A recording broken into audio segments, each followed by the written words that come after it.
Welcome to the Clause YouTube channel. Together, we strive for a safer, secure, and more stable world.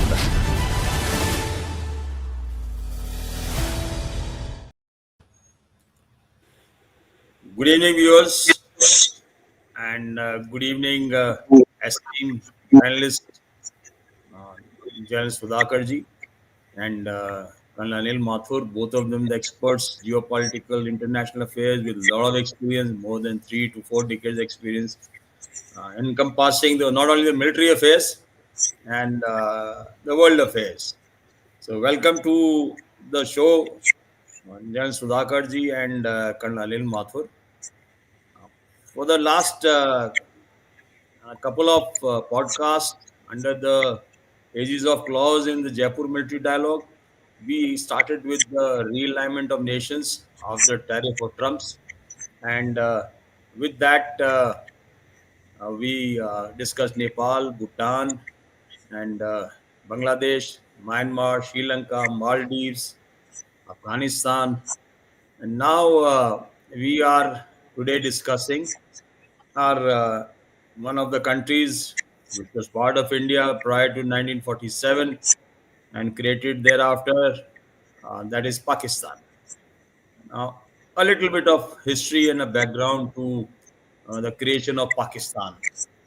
Uh, in that, Pakistan was created in 1947, and some portion of India was given to them to create Pakistan, early East Pakistan, later on Bangladesh. And Pakistan was created 14th August 1947. Vested interests were there. Probably things would have been different had the hierarchy that time decided otherwise. And Pakistan created on the basis of religion. So that's how it became a Muslim Islamic dominated country. And since then, immediately after independence 1947, uh, they had attacked and infiltrated, tried to capture a portion of Jammu and Kashmir.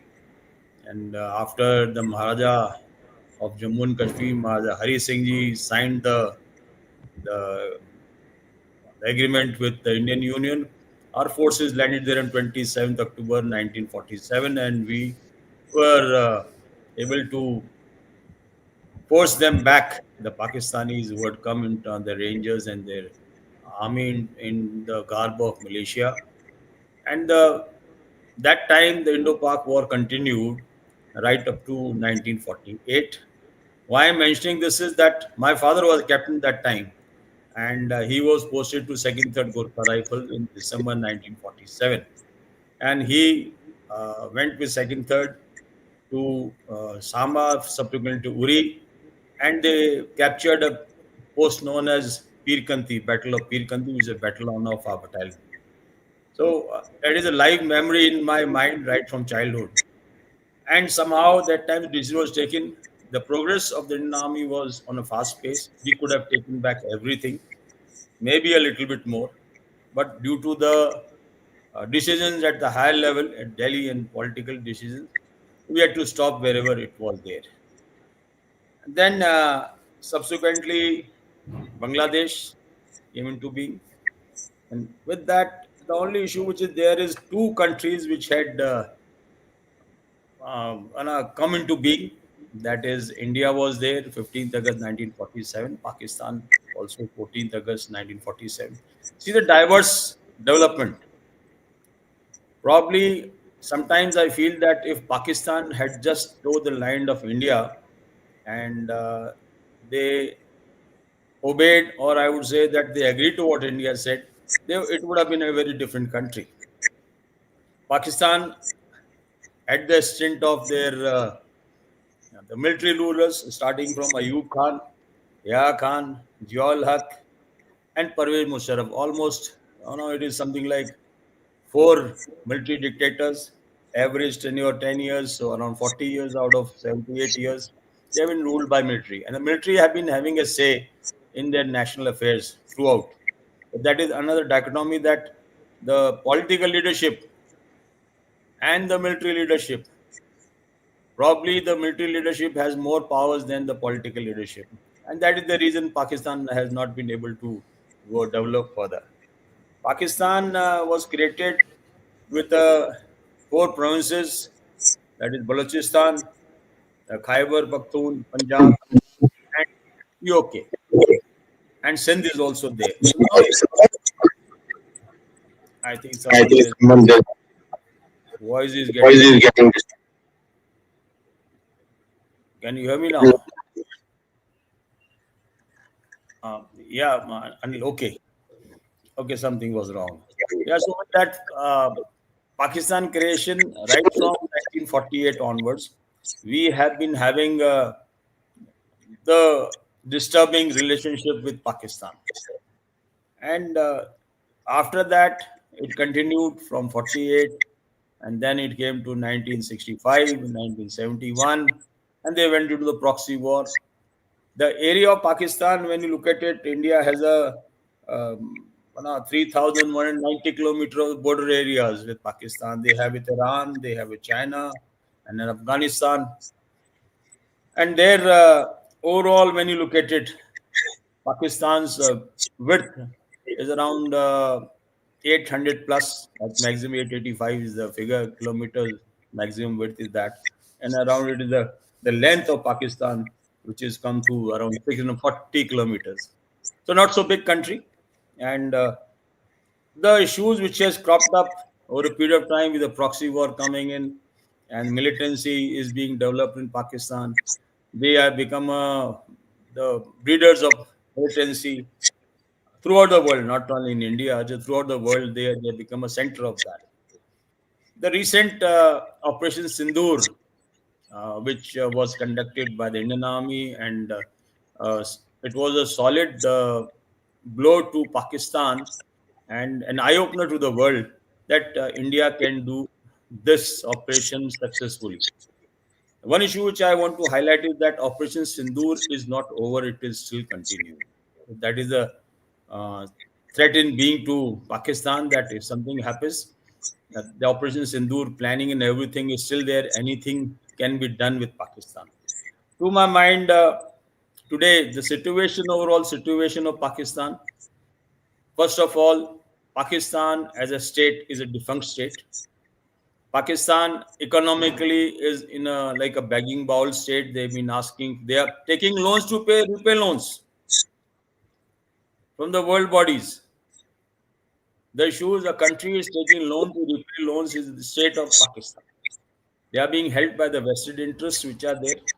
And the recent development which had taken place with US, the Trump and visit of Pakistani journal and Pakistani chief and this guy Munir, as well as their prime minister to US, the meetings there.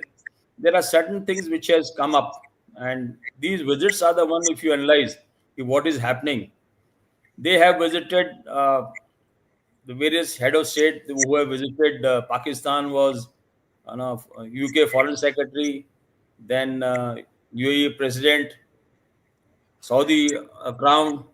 So these are the ones, and they had a SEO summit, international other things. Now, in that, when you look at the visits which are there, their prime minister went to China, went to Saudi Arabia, UAE, military bases. The army visit went, army chief went to United States, China, Saudi Arabia. So these are the places which, when you look at the overall the visits and the dimensions of that, Pakistan is in a state wherein their mental instability is seen. They are trying to cope up with what Operation Sindoor have done to them. Probably with the US helping them out economically and supporting them, they are surviving. The future with India and the future of Pakistan. To my mind, the future of Pakistan is that Pakistan is a country which is boiling to disintegrate. The Balochistan is the one which forms likelihood that in near future it will be a different state. And even they have Sindh and Khyber Pakhtun are the ones which are on the verge of disintegration. So the future of Pakistan is basically getting disintegrated, and the smaller countries will come up.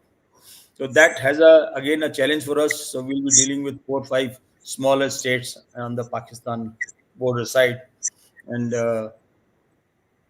the main crux issue is that I keep it as a challenge that what is India's vision for Pakistan?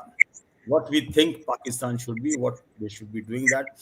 And with this, I will first go to Colonel Anil Mathur to cover up the overall situation of Pakistan related to the immediate developments which are taking place and likelihood what is going to happen. Over to Colonel Anil Mathur. Firstly, thank you so much, Birendra, for having invited me here. And I'm considering myself very fortunate that I'm rubbing shoulder with the General Sudhakar Jee here. Rubbing shoulder to shoulder. And on this particular topic, which is very close to the heart of every soldier. Why only soldier? It's close to the heart of every Indian citizen. Right from 1947, uh, Pakistan emerged out of the turmoil, confusion, and hatred. So that we are a much mature country. We were a mature country when both of us are together. When they parted from us, we remained mature. We remained the same. Bharatvarsh. They came out as a that they have to eat up more of our territory, and which was immediately shown soon after the independence. Then Kashmir, which was that independent country means a kingdom by itself, they, under the garb of Kabbailis, they came up and thinking that the, people will be supporting them being Muslim, which didn't really happen. And they tried to capture the Kashmir, which was independent state. But that not happening, uh, the agreement for accession, that instrument of accession was offered, and India accepted it to save that point in that kingdom or that state. We did that. We pushed them back, and it is very unfortunate that out of that, while we were pushing them, they were on the run. Somehow this it was halted by that point in time, that government, or you may say intervention of UN or whatever. And it was very unfortunate that that emerged with, we would have pushed them to international border at that point in time. We, because of this we couldn't. And the line of control, which is the most unfortunate thing which has happened between two armies, that came into being. With that, uh, you already narrated uh, the start of this our problem with Pakistan. Pakistan now, as it is disintegrating into various parts, and we still remain the mature country that we are. Right, if the last 60 years we are following non-aligned firstly, and now multi-alignment policy, wherein we are not falling the prey to anybody. We are refusing to become a sidekick of any big power. We are comfortable with each bloc here, and sitting comfortably with the Russia also and China also, and at the same time, America. We are not anti with America, though all this upheaval has taken place on tariff issue. But however, we still continue to be in good terms with them. With that, in case we think that at present Pakistan is disintegrating into various parts, that is Sindh, Pakhtunistan, uh, Balochistan, and this may be the right time for us to go ahead.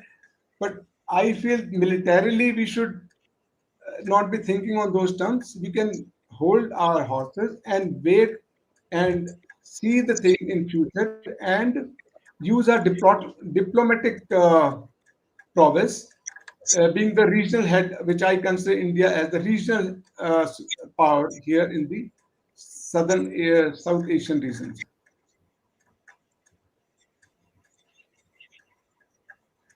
Thank you, Colonel Mathur. And now very nicely got out that the things what has happened, relationship between India and Pakistan, and the Pakistan's creation and the world situation which is happening.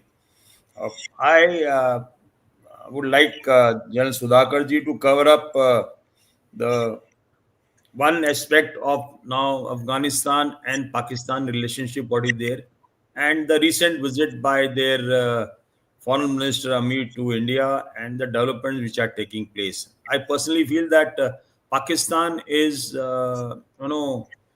vulnerable towards from the Afghanistan side, and the relationship between India and Afghanistan developing is a better option, or a chess sort of a thing, checkmate what is happening with Pakistan, and what is the way forward, probably how things will happen in near future and the present situation. Over to General Sudhakar Ji. Uh, Thank you. Good evening, Birendra. Thank you. And we should welcome Colonel Anil Mathur from my side. And it's a very welcome development that new entrants are coming into this humble effort to have a discussion for 1 hour every Saturday evening from 7 to 8 p.m. And I'm glad that somebody from my regiment has uh, uh, finally decided to make a worthwhile contribution towards that.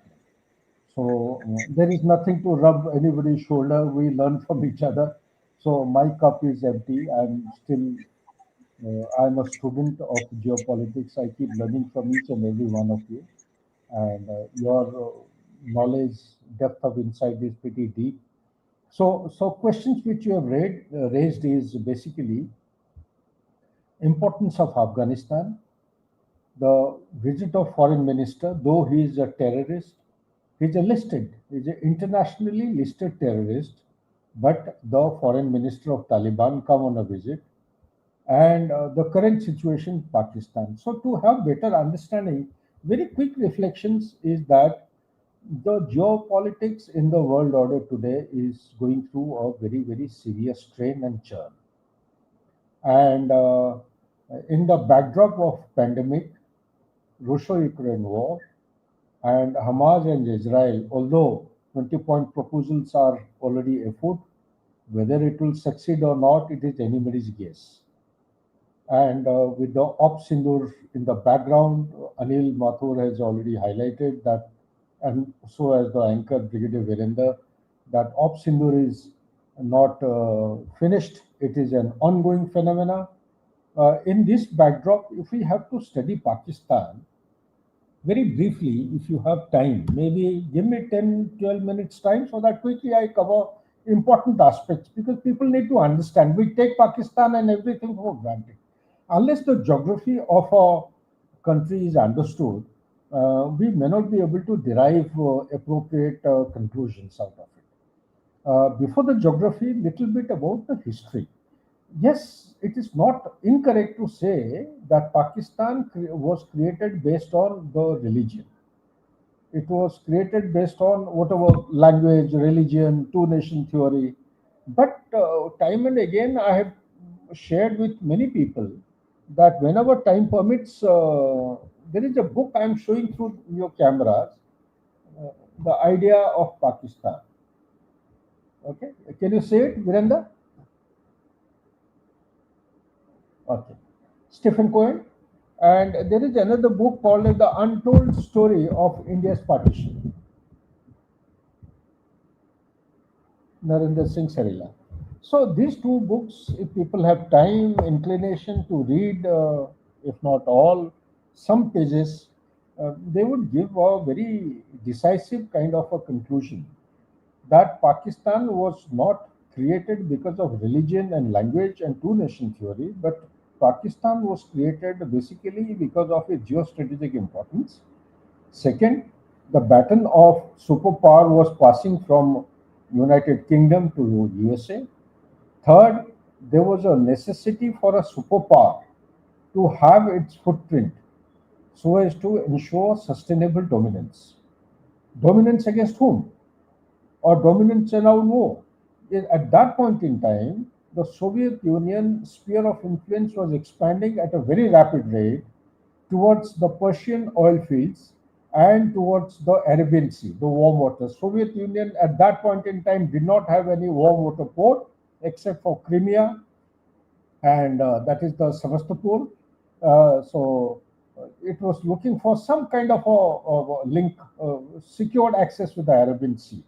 So, and there was a requirement of having a bomber base in an area which was close to the areas dominated by the communist countries, so China, Russia, these kind of things. So, what we call a Central Asian Republic these days used to be the underbelly of Soviet Union at that point in time, and they had come as close as to the Afghanistan border, and Afghanistan has got a common border, by the way, with Pakistan.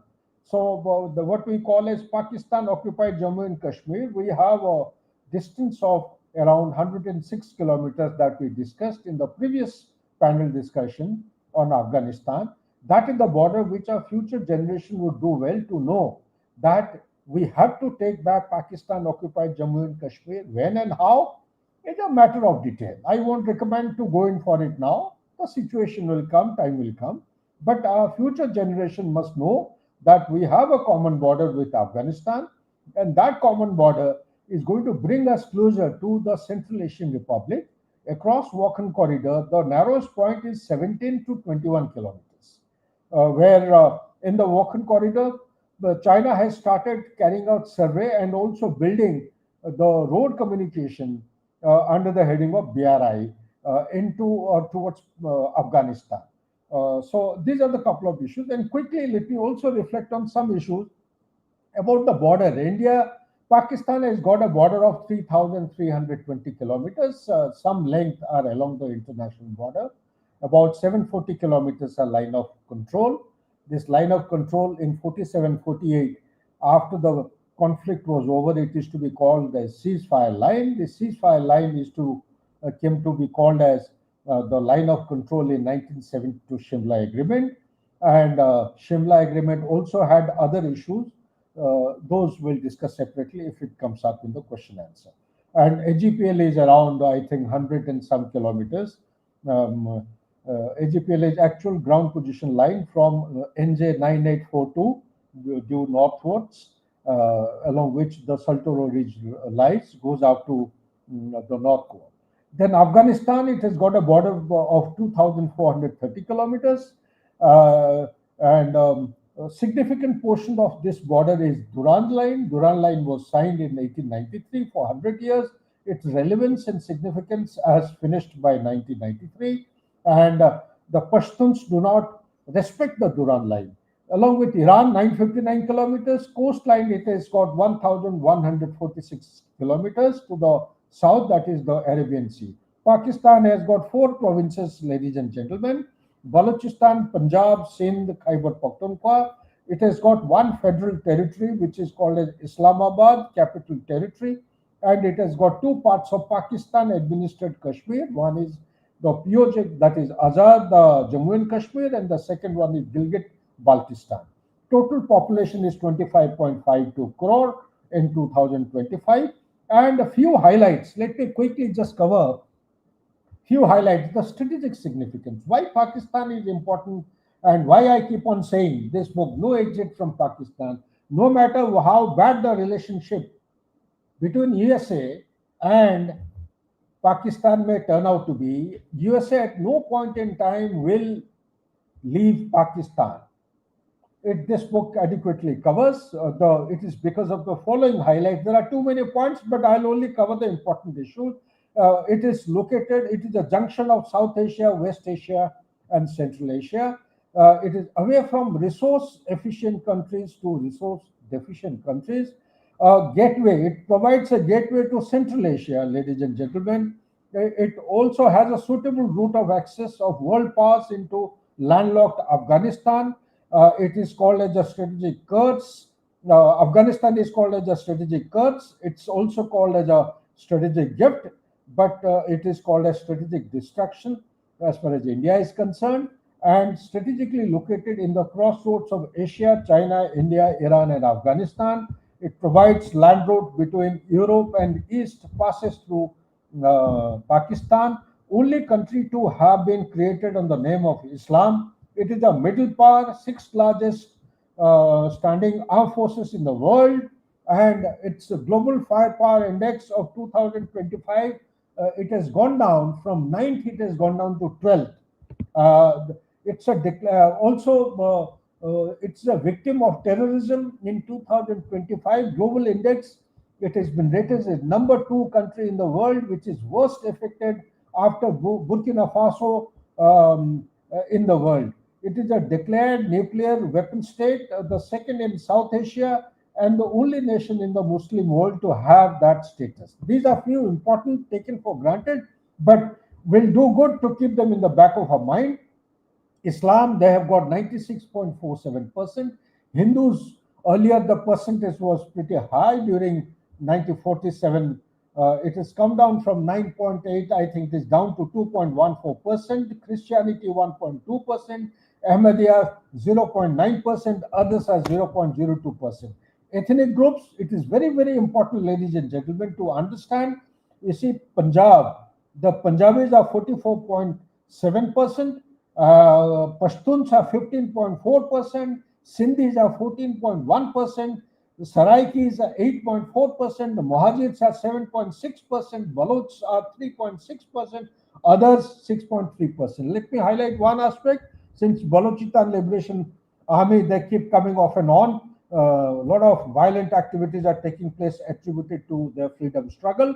Balochistan has got 1.58 crore as against 25.52 crores population of Pakistan, and Punjab province has got 13.3 crores of population, which is 53% of Pakistan population. Sindh has got 6 crores, Khyber Pakhtunkhwa has got 2.5 crores, Islamabad 1.3 million, Azad Jammu and Kashmir is 4.045 million as per 2017 statistics. Gilgit and Baltistan has got 1.7 million. Ladies and gentlemen, Pakistan became an Islamic Republic on 23rd March 1956. From 14th August 1947 till 1956, it was the monarchy under the monarchy of Britain, and it is on this day the Constitution of Pakistan came into effect. So from that day onwards, it started assuming the name of Islamic Republic. Till then, everything had to be approved. The authority of approval of governance of Pakistan used to rest with the monarchy of British. This has to be understood. We all know about Liaquat Ali Khan and Jinnah. They had very early death. They are the founding fathers of Pakistan two-nation theory. After their death, we all know that there have been military coups. 1953-54 was a constitutional crisis. Let me tell our audience that this constitutional crisis, the Governor General that time was Ghulam Muhammad, who dismissed Prime Minister Khwaja Najimuddin government in 1953, despite the Prime Minister enjoying the support of the Constituent Assembly, and subsequently dismissed Pakistan's first Constituent Assembly in 1954. This is to be understood, ladies and gentlemen, that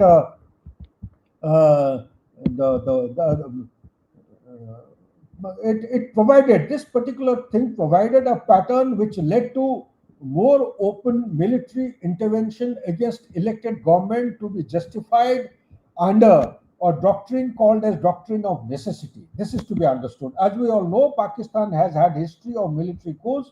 1953, although it is called as a constitutional coup, but at that point in time, the governor, that time the chief of staff, Ayub Khan, was the final approving authority. He had a governing general who was Lord Mountbatten, and he used to represent the monarchy of UK here in the subcontinent.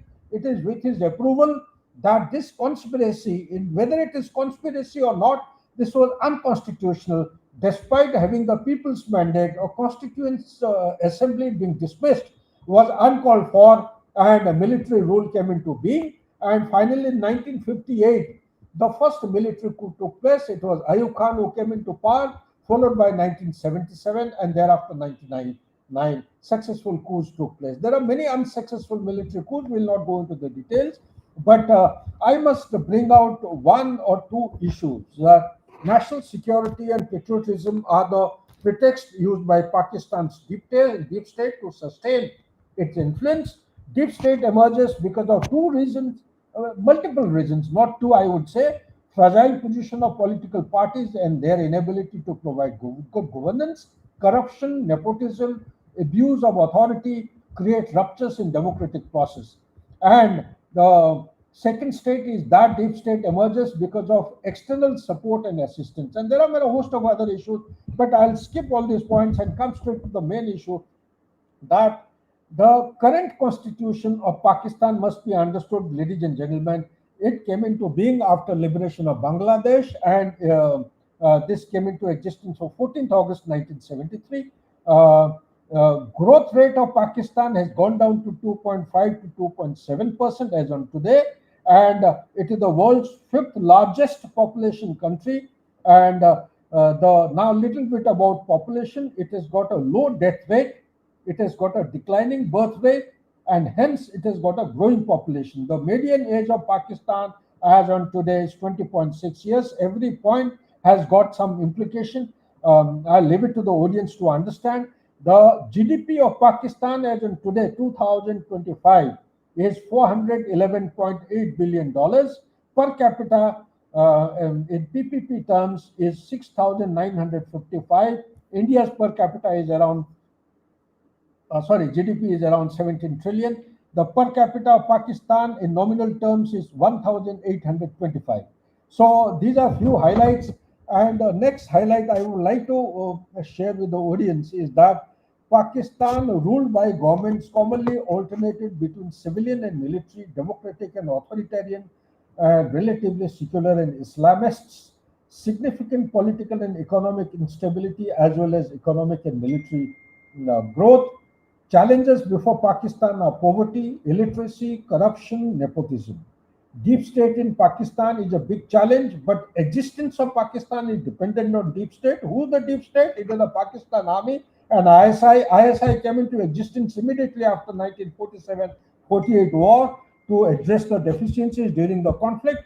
Pakistan is a member of United Nations, member of SCO, Shanghai Cooperation Organization, OIC, a Commonwealth of Nations, the SARC, although it is a defunct organization as of today, the Islamic Military Counter-Terrorism Coalition, and the designated as a major non-NATO ally by the US. This major non-NATO ally is very, very important by the US in 2004. Total debt of Pakistan end of March 2025. Domestic debt is 180 billion. External debt is 87.4 billion. Total debt as on today, Pakistan has got to address this issue, $267.4 billion. And it includes the debt of the funds taken from IMF till date. The 25th bailout is in progress.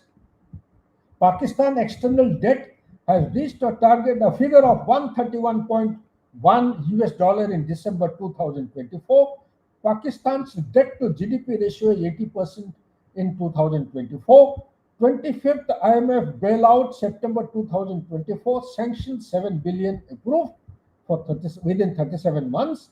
Extended fund facilities, 1.1 billion immediately had been released. 1 more billion was supposed to have been released in May 2025. I believe that has been delayed, and some money has got stuck recently because of some technical observation raised by the IMF.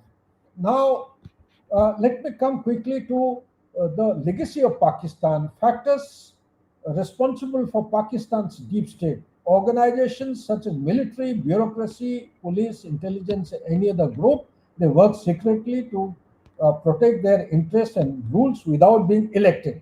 Military is the preeminent guardian not only for foreign and domestic interest, but also for their national ideology.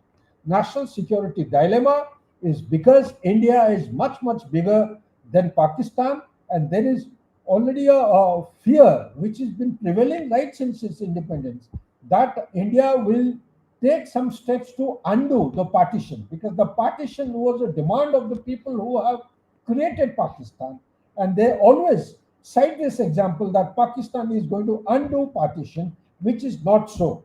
The legacy factors I'll skip, but I'll highlight one important point. During colonial era, the West Pakistan experienced dictatorial tendencies and authoritarian form of administration than rest of the British Empire. Muslim leagues, they chose the leaders and asked activists to support. Partition fault line, Karachi staff, India does not accept Pakistan as a separate state, and host of other issues. India factor, they continue to feel vulnerable and insecure. Initial discord within the provinces, mounting fears that partition would be undone by India, which is not true. And also, as on today, Pakistan requires something close to $23 billion to carry out servicing of the external debt. Total debt that Pakistan has 2025-26 is coming to roughly 46.7% of the total federal budget. This will give you a rough estimate as to what crisis Pakistan is going through now. Now I'll come to the question which you have raised as regards the foreign minister situation in Afghanistan. How is it impacting the regional stability in India? Ladies and gentlemen, we need to understand that Pakistan and Afghanistan, between the two countries, the Durand line actually is not respected by the Pashtuns. They, right since the day one, Pashtuns have been demanding a Pashtustan. Now, when we talk about multiple stakeholders, one of the stakeholders, out of so many, when I say, when you have the global documents like Global Strategic Studies located in Washington, when you refer to their documents, they bring out that more than 67 terrorist organizations which are recognized internationally are operating all over the world. And out of this 67, 12 of them, there are many more because Imran Khan has gone on media to say there are hundreds of them attacking him when he was the prime minister. But there are 12 of them which are extremely violent, and they are established global terrorist organizations, and they are recognized as such. Out of 12, 5 are operating from the land, from the soil of Pakistan against India. Remaining 7, they continue to remain. These are the figures which I contest from my side. There are many more. But essentially, what has happened is that the same Taliban which was created by Pakistan and pushed out by thumping their chest in 2021, same Imran Khan, it sent Taliban to Afghanistan in the month of August, has gone against Pakistan. Why it has gone against Pakistan is because of many core issues. One of the core issues is that the difference in opinion with regard to Durand line. Second, the Tehrik Taliban Pakistan, which came into existence because of Pakistan itself, is demanding a couple of issues. 3 important issues are: there is no Durand line, there is no division between Afghanistan and Pakistan. However, presently there is a fencing existing. At some point in time, they used to have 235 crossing places. They came down to 16. And now I am told they have 3 or 4 operational or functional points and along the Durand line. And there are refugees who have been pushed out of Pakistan back to Afghanistan. Second point they have been demanding is that they should have a Sharia law applicable and applied across the board in entire Pakistan. And as on today, the Sharia law has been, to large an extent, is being applied in Khyber Pakhtunkhwa. Khyber Pakhtunkhwa, as you know, Peshawar is the capital of Khyber Pakhtunkhwa. Third point is that they disregard the government machinery of Pakistan. They want to contest and fight against the security apparatus and the government machinery of Pakistan. They want to install their own government. These are 3 major demands of Tehrik Taliban Pakistan. They are supported by multiple agencies. Now, this is as far as Tehrik Taliban is concerned, but the Taliban of Afghanistan and Tehrik Taliban of Pakistan, because of the inbuilt difference in the fault line between the two states, the Tehrik Taliban of Pakistan are suspected to have logistic bases across the Durand line in Afghanistan. So whenever they strike against Afghanistan in the mainland of Pakistan, the Pakistan as a kind of backlash. They attack their bases, suspected bases in Afghanistan. The recent one is about 24 hours back, where the aerial attack has taken place. Now, such kind of things have happened in the past. They will continue as also in the future. People have been asking questions in the media. Is it Mr. Muthafi's visit, the foreign minister's visit to India, is that the primary cause? To me, as a student of geopolitics, I would say it is too premature to connect things like this.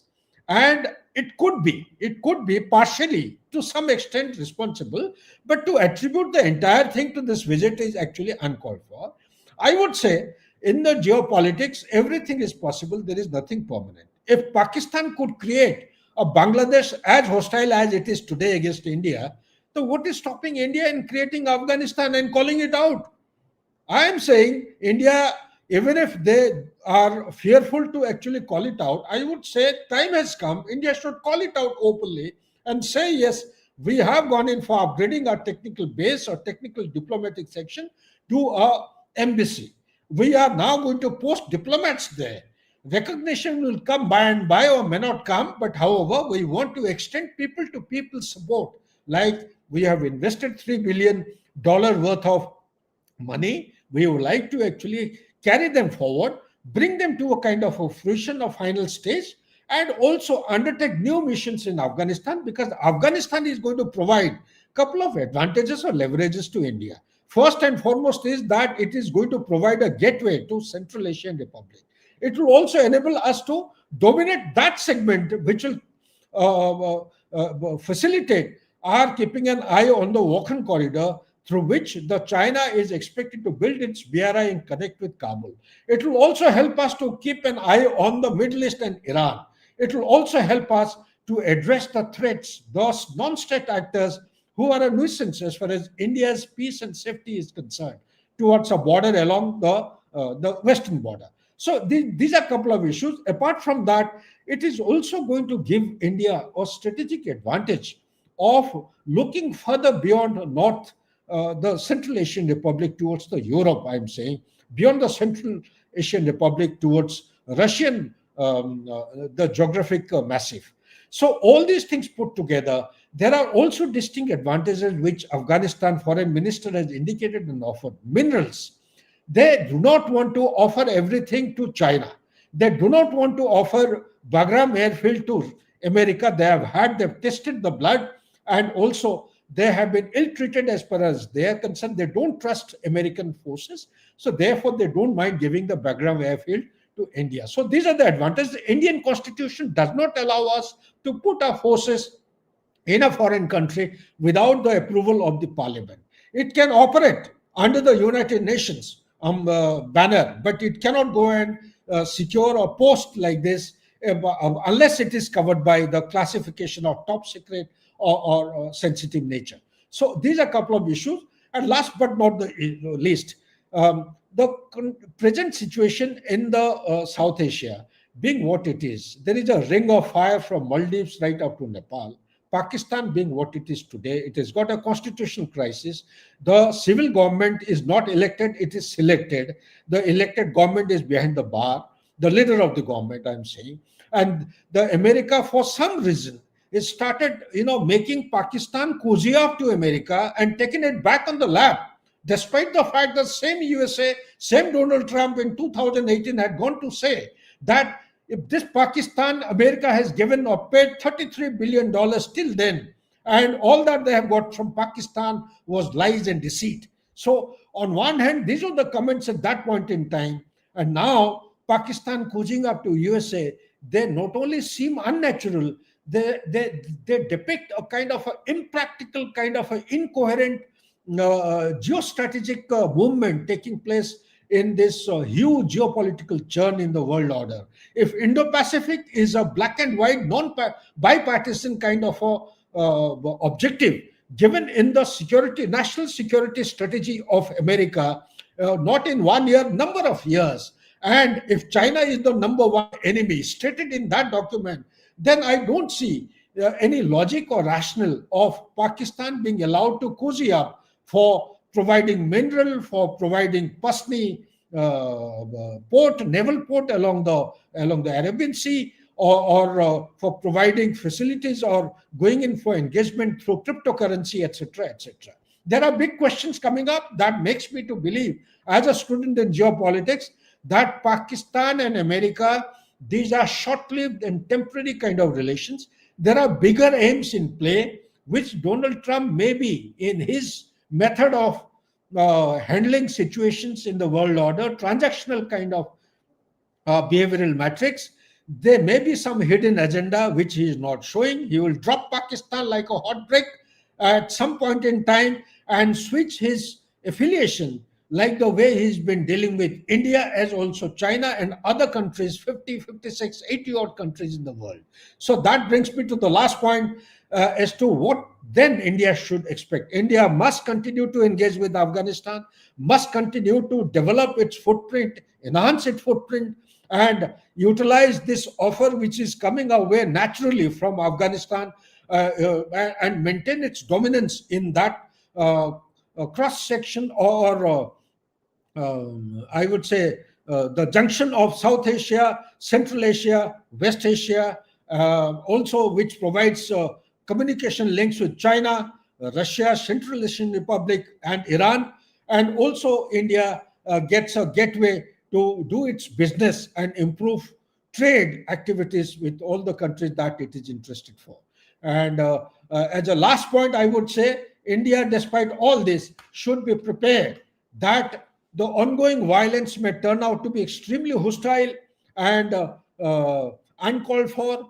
We have to be prepared along the border that anything can take place in such kind of eventualities. In the past, Pakistan has used it as a trigger to carry out some activities either along the border or in the hinterland, or now the new front has come up towards Bangladesh, may take advantage of the situation, may carry out some kind of a violent activity. India should be prepared for. Our air defense system must be effective and coordinated and integrated, and we should always be prepared for the worst eventuality to respond to any kind of threat matrix that is likely to come from any of the sides, either from Pakistan or a combination of China, Pakistan, and Bangladesh, or America playing and extending a helping hand to Pakistan to show down India in its growth chart of economic development. Back to you, Virendra. Thank you, sir. And Sudhakar Jee has covered the overall aspect of Pakistan in relation to the US, China, Afghanistan, and the internal status of Pakistan, terrorism. The issues, finally, it comes that Pakistan today, when you look at it overall, is in a very bad state overall, economically, financially, worldwide, and being a state which is sponsoring terrorism, because all links of terror, they finally link up to Pakistan. The US liking for Pakistan and Trump's liking for Pakistan, yes, it is all transitory, because nations have interest, and interests sometimes are not there, sometimes they are there. Probably, to my mind, why Pakistan is in favor along with the US, any leadership, maybe the presently Trump, is that in Asia, Pakistan is something like a country which follow what the US is going to tell them, and they are in support in everything, overtly, covertly support they are giving. So that issue is there, and it will remain. But very rightly brought out that they can be dropped like a hot brick anytime. That will be done. Probably is a question of time that needs to be seen. And the issues which are encompassing is like Afghanistan for India in relation to Pakistan is a nation of leverage, and Pakistan has got borders with Afghanistan maximum, and then India, they have borders with China, they have borders with Iran. So when you look at, yes, the bulk of the borders with India and Afghanistan. If that is taken care of, we are taking care of our borders with Pakistan, and Afghanistan takes care of Pakistan along the border. The encircling or domination of Pakistan is complete. China has a role, but China has a role with a very limited border entry. Iran has a very limited entry there. So Pakistan, as of now, also what is happening recently, things are happening that Afghanistan and their organizations are having a back-to-back engagements in Pakistan. This issue of Afghanistan along with Pakistan is relevant in terms of Balochistan also, because in coming future, when you look at the vision for Indian vision for Pakistan, is that Pakistan, the likely future is that Pakistan is and will be formulated, broken up into 2 to 3 smaller states. Balochistan is one of them, and maybe one more. It is how we look at it. To my mind, it can be Sindh also. So those issues are in the offing, and it is likely to happen. Probably the only issue which is on overall picture which is there is the control by the Pakistan army. Recently, some time back, it had happened. The Pakistan army was losing relevance in terms of the national security and the respect the Pakistanis had for the Pakistan army. So that issue, it can erupt again, and it will have a destabilizing effect for Pakistan. Very rightly brought out by General Sudhakar Jee that selected and elected government is in the jail and selected government is in the power. Very rightly brought out. So that remains. Uh, the Our relationship with Pakistan needs that yes, we should have in-depth intelligence system functioning in Pakistan. Every move, which is I presume assume that we do have our intelligence system and the feedbacks are being given. Like brought out earlier, Operation Sindoor is still on. So the preparation for Operation Sindoor has to be seen in light of the present day war scenario, the present day system of war, present day system of battle. What all equipment is required, what all we have, and the most important thing, how to utilize it and in what format, in what sequence. That needs to be done. It is not necessary that we utilize our resources in a different format. There's a need to change our format, our system, our way of utilizing resources, what we have. Some we will acquire, it will take time. But the essential thing is what all we have needs to be put into place, the sequence, the timings, and where all it is to be utilized, the leverages which is being obtained. Even the Arabian Sea is also a very, very potent place for the Indian Navy to function. And maybe those aircraft carriers are the one. But to my mind, Pakistan, the depth is not much, the length is not much. So we need not worry about the operational reach towards Pakistan. It can be handled from all sides at all places and any time.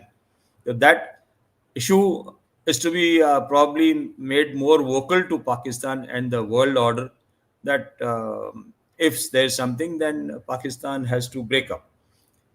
One issue which was very categorically said after Operation Sindhu that any militant attack by Pakistan sponsored terrorists in India will be taken as an act of war.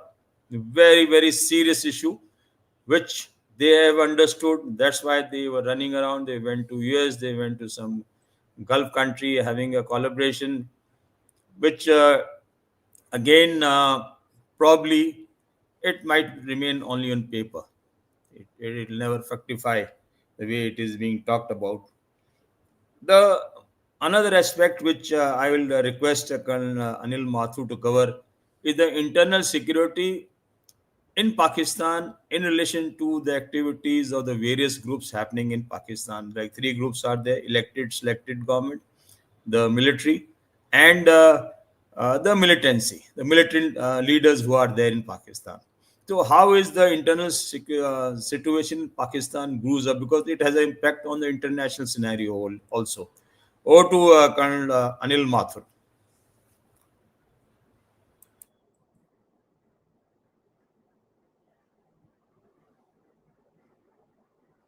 You have to Is the one unmute. who holds all the trump cards. They are the one who are calling shots. Whether it was Operation Sindoor, it was ISI supported the militant group had come and they had created that mayhem.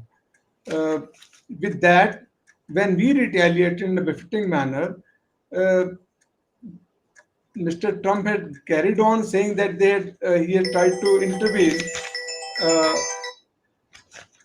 and he has masterminded the ceasefire between both of us, which is not, which we all know is it was more of a stand-up comedy on part of Mr. Trump. And another thing which came into my mind, that Israel had, I think, extended one apology to Pakistan. This is all a small drama going on because as of now, Mr. Trump feels uh, that India is drifting away from America after that tariff issues, sir, and sitting comfortably with Russia and Mr. Of China. With that, he is trying to pamper unconditionally Mr. Munir and also Pakistan. With that, with that in mind, in case he feels that Trump is pampering Pakistan, we might again try to may lean over America so that we also become its favorite. That's maybe the in the mind of Mr. Trump. But we are mature enough and not to fall prey to this. Another thing regarding the internal situation of Pakistan, whatever be the turmoil, confusion going on, whatever be the disintegration taking place there, uh, General Sudhakar Jee has flashed one book that's called No Exit from Pakistan. Even if they are in the quick sand, they are sinking internal situation there. So many disturbance, but Pakistan in support from USA will still hold on. And another thing, Sudhakar Chair said that our present plus future generation should also look towards Pakistan and POK per se, and that is going to maybe once the Pakistan is breaking, then we may try to use that situation to our advantage. But if that be the case, then my anxiety is how exactly we are going to tackle that POK, how we are going to think of having POK to our side, which both the countries, they believe that the other parts, the claim is not legitimate, R is the legitimate, and theirs is bogus. So this turmoil is going on for last 47, right from 1948 onward. If that be the case, then how are we going to? I'm requesting Jan Sudhakar Ji on this. How we are going to think of POK being like in case to be in our favor in case that things disintegrate after say 10 years from now or maybe after 2 decades. Jan Sudhakar Ji, sir. Okay, Thank you. you Thank want me you. to fine. Thank You you. want me to I'll just I'll thank you, Colonel Anil. Very aptly brought out. Before I go to General Sudhakar Ji, there are a few issues which I'll request him to cover up. One is the question asked by Mr. Amitesh, how to defeat Pakistan army politically. Very, very good question he has asked. Very good question. Political defeat of Pakistan army is the one. How to trigger that, how to manage that is a very good question. And the second issue which I want General Sudhakar Ji to cover is uh, how far is the China's involvement likely to remain? Is it something near permanent with the infrastructures coming in? Will it develop into a military occupation? How things develop, leading towards the Arabian Sea and maybe beyond? That second thought is that. The third, the point which was raised by Colonel Anil Mathur, I'll again request General Sudhakar Ji to cover up. Over to you, sir. Okay, excellent. Beautiful questions. Anil, very well covered, Anil. I'm very proud of you, and regiment and the Indian Army is very proud of you. Very well covered. Very quickly, we need to reinforce the articulations made by Brigadier Virendra. even at the cost of reputation, that the India's military doctrine has undergone change from the evening of 9th 10th May 2025. What is that doctrinal change? The doctrinal change, we have migrated from strategy of restraint in 2008 and thereafter to some level, some timeline, to a strategy of reciprocal risk. मतलब कोई आपको थप्पड़ मारता है, पहले हम बोलते थे दूसरा गाल दिखा दो, अभी दूसरे गाल नहीं दिखाना है. At the cost of being bruised and hammered, will give it back to him nice and properly. This is called strategy of reciprocal risk. This has to be understood by a common man, a soldier, everyone has to understand. ये नहीं कि वो गोला fire कर रहा है, आप बस छुपे रहो, उठो, चलो, and hit him hard. Okay, at the cost of risk, which is going to be inflicted on you. That has to be understood. Now, this reciprocal risk can be achieved provided you have the strategy of dominance on the escalatory matrix. Dominance on the escalatory matrix का simple भाषा में ये है, आप लड़ाई जब शुरू करते हो, शुरू करने में बहुत आसान है, जैसे रशिया ने किया, लेकिन खत्म करने में एग्जिट पॉइंट उसको नहीं रखा उसने. In any conflict that you start, you must always have an exit policy. Netanyahu started the war. I don't know whether he had any political or military objective or not. I also don't know whether he had some exit point or not. It is that USA is coming, the whole planet is coming together to give him an exit point. But India is the first country which has demonstrated a shift in its doctrine, number one. Number two, or dominance on the escalatory matrix. We have remained above the escalatory matrix in such a manner so that we have terminated the conflict at our advantage, to our advantage. So, having said this, in between there is a small capsule, a tablet, which has been used by India. That tablet is talking about deterrence. Deterrence of denial. पहले क्या होता था, covertly जाके हमारे time में वो गए trans LOC जाके उनके बंकर तोड़ दिया, किसी को वो आके हमें मारे, हम उनको मारे, फिर वापस आ गए. Thereafter we kept it under the wraps. Nobody came to know. Media also didn't know. Nobody discussed. That is to be called as a covert. It is a deterrence of deniability. Even this unknown gunman, lot of people ask me, ये है कौन? मुझे भी नहीं पता है कौन है, ना कि इंडिया का डॉक्ट्रिन है. But just for the purpose of explaining, I am saying it is the doctrine of or deterrence of deniability. मारने तो देश की हित के लिए कर रहा है, वो कोई भी है, वो कोई गैंग वोंग का नाम लेके, सेम निजर वाला कहानी. The Canadian people, they have come back to India to say कि sorry, those allegations so long. It would be wrong, whatever I am saying. I don't know. We have been saying there is a gang warfare going on. It is an inter-gang rivalry. So it is playing to the advantage of national interest of India. Let it carry on. So it is coming under the heading of that deniability. कौन कर रहा है हमें नहीं पता है, लेकिन जो कर रहा है अच्छा है. But from deniability, we have come to a state of deterrence of punishment. We announced in Operation Sindoor, we told Pakistan we will be hitting your terrorist camps. Although there are 21, we selected 9 only. We didn't tell them we will be hitting 9 at so-and-so place. The time, the place, and the numbers, they were kept as an element of surprise. We hit them. So therefore, this has to be a prelude to answering the first question. Anil, you asked a question as to when and how Pakistan occupied Jammu and Kashmir to be taken. This itself is a very lengthy discussion. We can have a separate panel discussion. Suffice to say, since Parliament resolution has been taken in 1994, are we that ineffective not to implement the Parliament resolution? Didn't the nation know that we did not have the capability or we had the capability?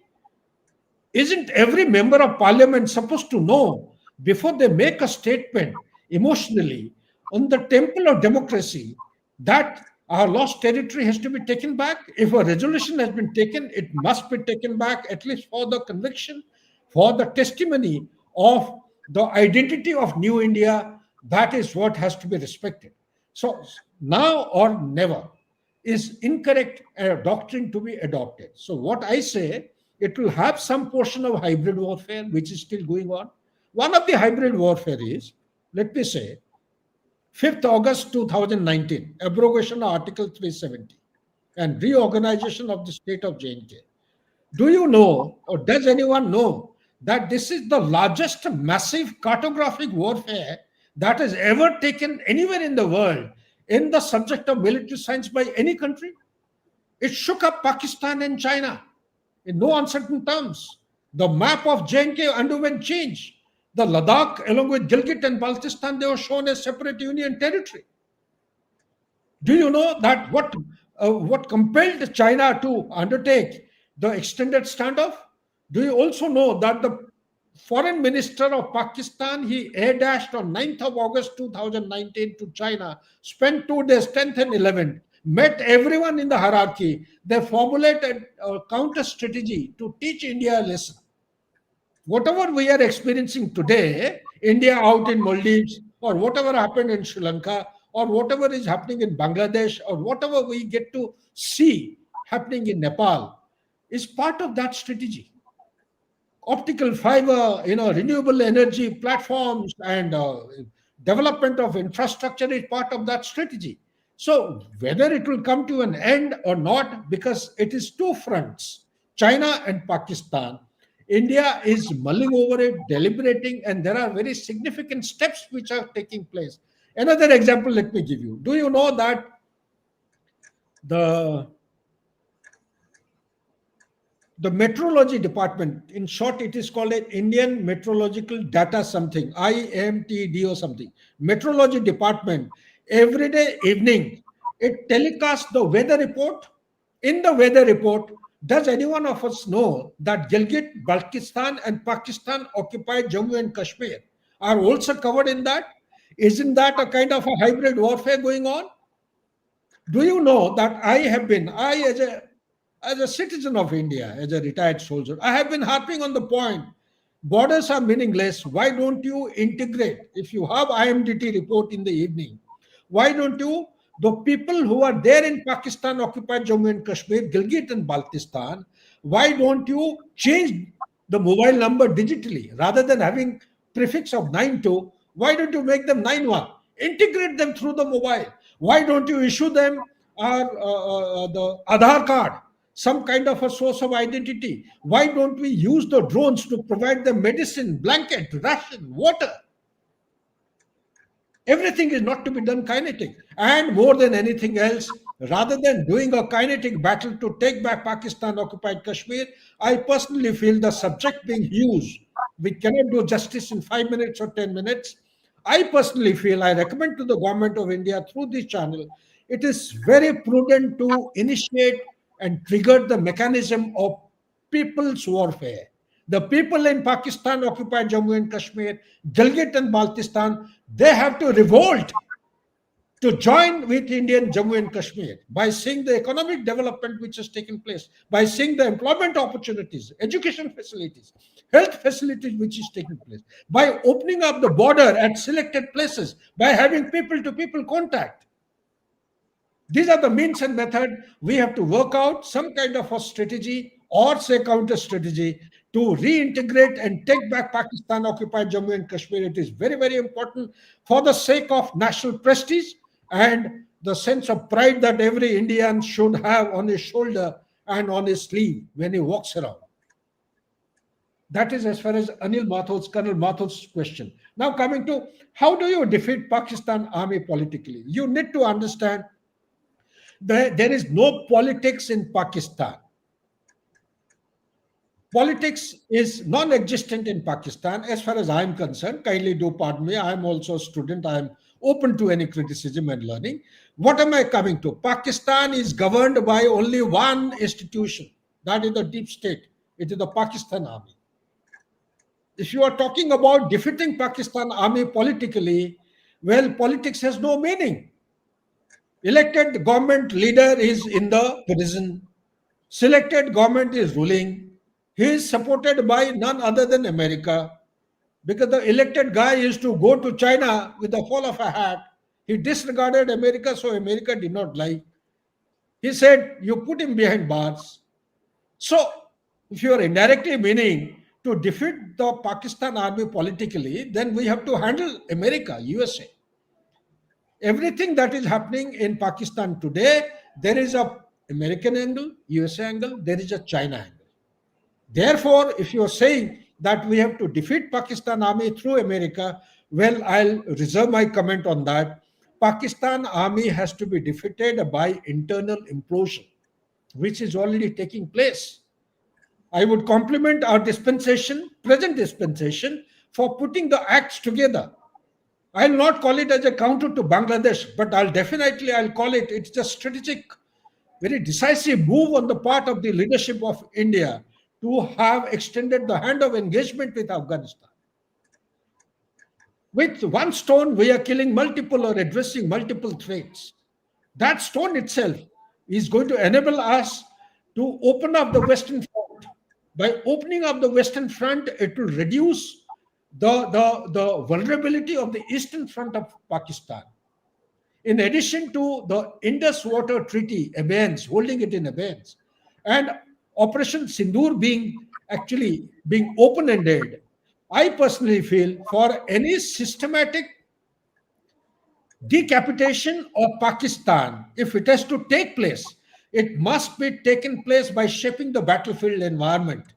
Battlefield environment doesn't come about overnight with Chief of the Army Staff of India announcing that this time we'll root out Pakistan or wipe out Pakistan from the map of the world. It doesn't happen that way. You need to shape the battlefield in an effective manner.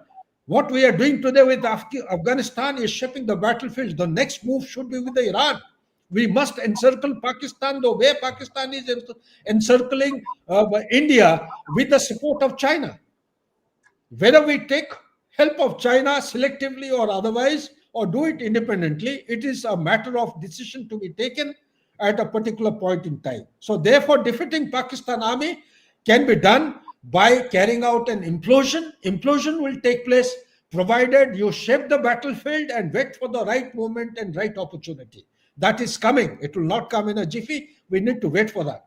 And third question is, how far China's involvement likely to remain? Ladies and gentlemen, very interesting question, whoever has asked. You can change anything. Everything can become temporary, but there are a couple of issues which are unchangeable, which are permanent in nature. The best definition of permanency of any factor is international relations, your national interest. National interest will remain permanent. I'll not take recourse to that. I'll take recourse to geography. Anything can change, but geography cannot change. The distinction between China and USA as far as Pakistan is concerned is the geography. China has got a contiguous border with India.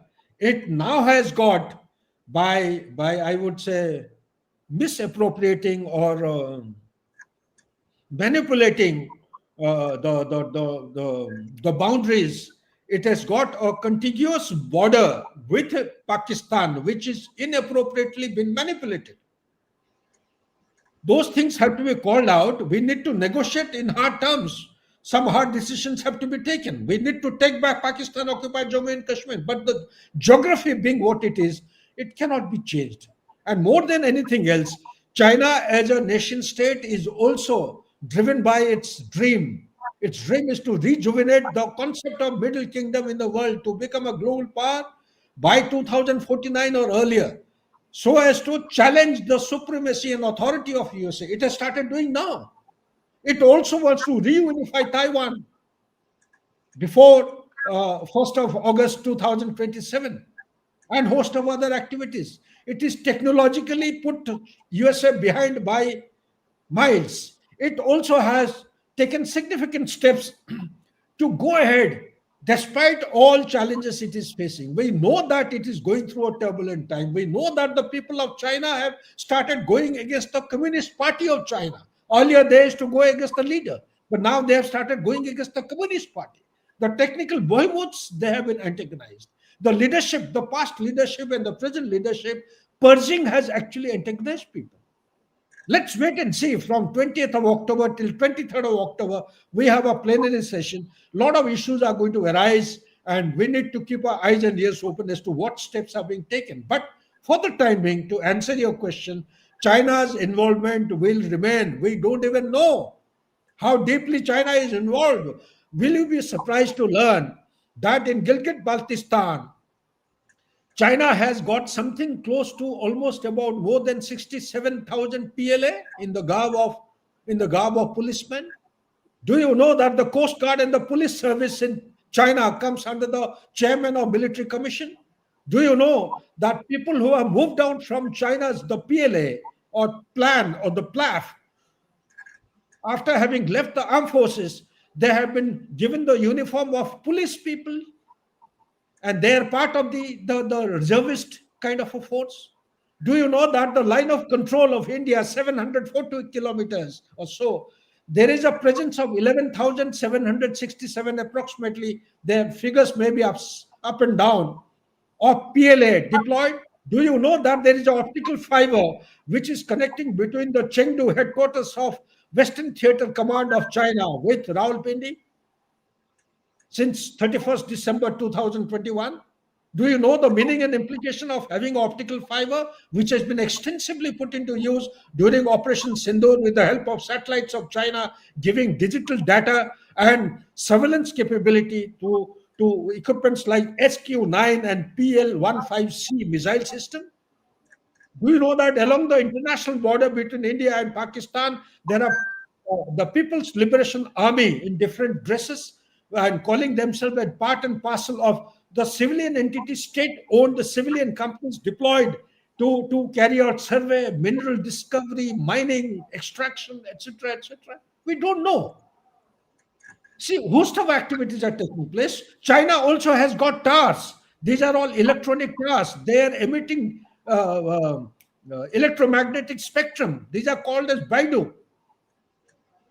They have number of towers I have forgotten. They are giving a communication system for social media platform and also for the internet. They're creating an ecosystem which will make Pakistan entirely dependent on China for posterity.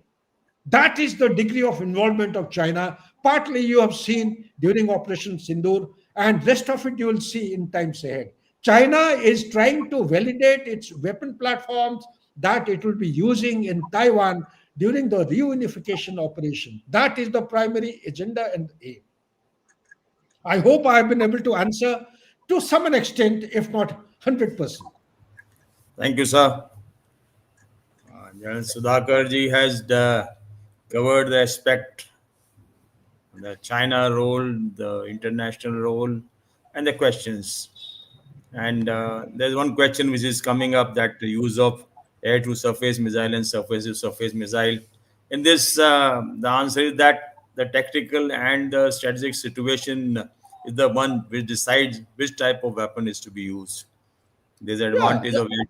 if you allow me, Birendra, Sir, there are sir. total of nine targets.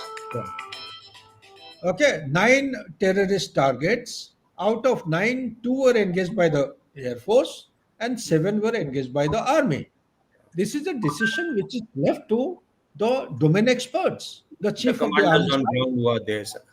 Okay, the chief the chief of defense staff, he had organized a meeting in presence of the defense minister and the prime minister, and this was mutually decided.